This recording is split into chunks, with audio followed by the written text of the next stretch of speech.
Hello, assalamualaikum. So for today's video guys is inutusan tayo ni tatay na ilabas yung tatlong ulo, as in tatlong ulo ng kambing. So ayan, habang nilalagay ko siya sa tubig kasi nilagay sa kailangan lagyan ng tubig para matanggal yung yelo or yung ice ba.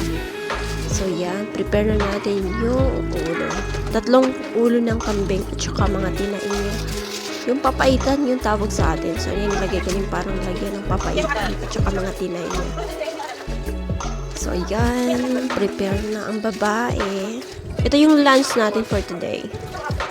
Kasi darating yung mga anak niya. Pero kung kakain sila, konti lang naman. So, ayan. Hindi sila kumakain ng ano nga yan? Otak. Hindi sila kumakain. So, ako naman, pag kumakain ako, as in, ang ingay ko sa kusina kasi pinupukpuk ko talaga hanggang makuha ko yung utak. So, ayan. Prepare ko na yung tatlong ulo at saka mga tinain nung kambing. Assalamualaikum.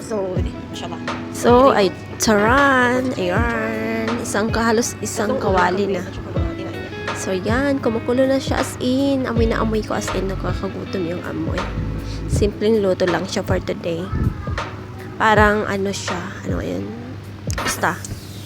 Bye! Thank you for watching!